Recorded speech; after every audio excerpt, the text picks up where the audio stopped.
Welcome to Tarot Tuesday for the week of October 7th. This is for Gemini. Gemini, happy Libra season, fellow air sign season. We do have the one big change that's happened this week is that your ruling planet is moving into Scorpio. It's a bit more of a point of tension for you, and we also have Mars living in Scorpio. So know that even though we're in Libra, this very diplomatic season, a lot of things are already pulling into that more direct, cutting energy of Scorpio. So those are just a few things to play with this week. But I'm using a deck that I just got for my birthday. I got it for myself. Is the Rose Oracle by Rebecca Campbell. A few of her series, I think the first one that I wanted was her Starseed deck. I never got it for myself. I even like her water. I love all of her decks. They're very beautiful, very Libra aesthetic, but I went with the rose because I don't work physically with plants the way that I used to. Rose is the highest vibration flower that you tap into that feminine energy. So we are connecting with Mother Rose to use this oracle this week. All right, so let's see. We're gonna do the Sub Rosa spread that came in this deck. So one more shuffle. There we go. Okay, Gemini, the bud, potential, promise, it's about to happen, keep going.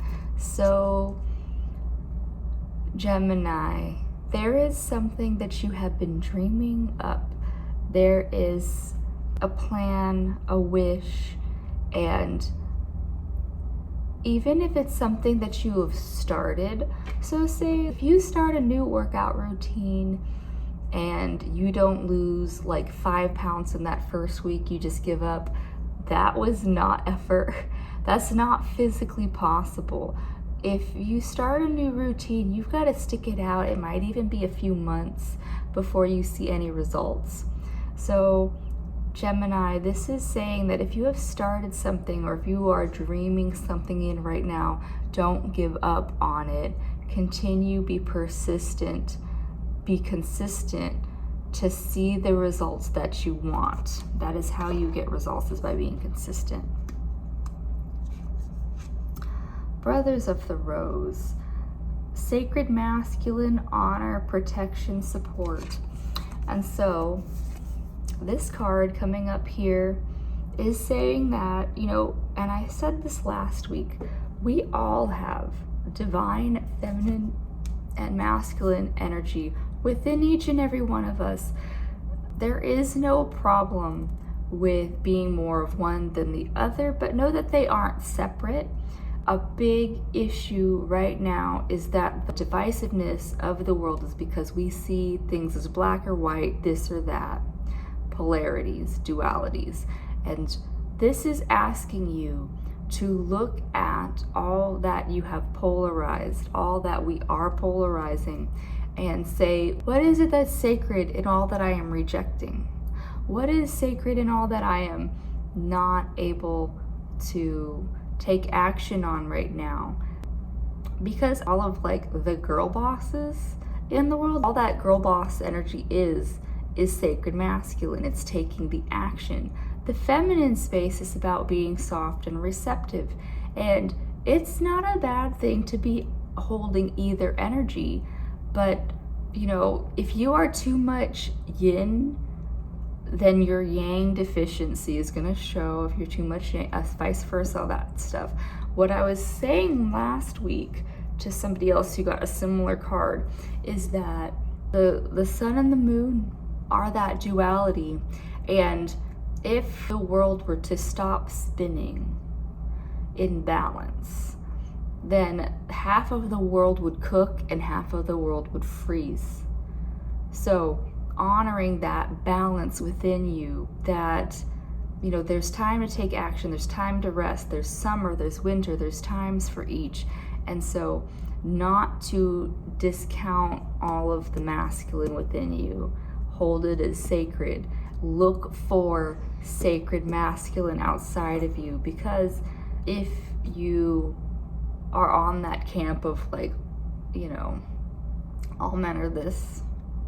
You won't ever see the good ones that are there, that are doing the work alongside of you for all of us. Yeah. And if you are a divine masculine, then yeah, how do you hold that space and how do you honor the feminine within you? Alrighty, so what is happening? The breathing rose. Heart healing, emotions connection, time eases. So, if there has been wounding in the past, especially related to the sacred masculine or protection and support, how do we heal that? And maybe just noticing in your body, and because it's called the breathing rose, so noticing your breath. If we do a lot of chest breathing, it means that there's this shallowness to our breath. We're actually supposed to be breathing from down in our belly. That is the healthiest breath. So if we're not breathing right, there's something stuck. There's stuck in our emotions. There might be something stuck in our words. And so here we have to communicate. We have to communicate out whatever is being held and repressed. Emotions move. Oceans and emotions are not meant to be held. You just allow them to flow. If you're feeling the tension, especially in your chest, what words and emotions are being held and how can you release those? Tapping into your emotions. A lot of people are into that somatic healing these days, and it's really just a way of moving out your body, dancing, or even working that I was supposed to do this all last year too, of triggering, like watching something that is purposely emotional to get the emotions to move. Whatever that looks like for you, even if it's just journaling out the thoughts, and then you can see and feel the emotions in your words. Said and unsaid, Gemini, is what is unfolding right now. Because, yeah, let's see. The child within, inner mother, innocence, gentleness, and tenderness. And so this inner mother and this inner child needs the protection of that inner masculine as well. So like that's why that masculine that's hidden underneath there. Your inner child needs to be safe enough to express those emotions and feelings. That innocence that you thought you lost is within you if you can tap into that inner child. Another sign earlier than you had a lot to do with tapping into your inner joys as well. So while the breathing rose is asking you to tap into your emotions, this child within is asking you to remember to play, remember to find the joy in your day-to-day life in whatever way, shape, or form that comes up for you. All right, well, that's what I have for you, Gemini. Enjoy the rest of our Libra season, and I'll see you next week. Bye.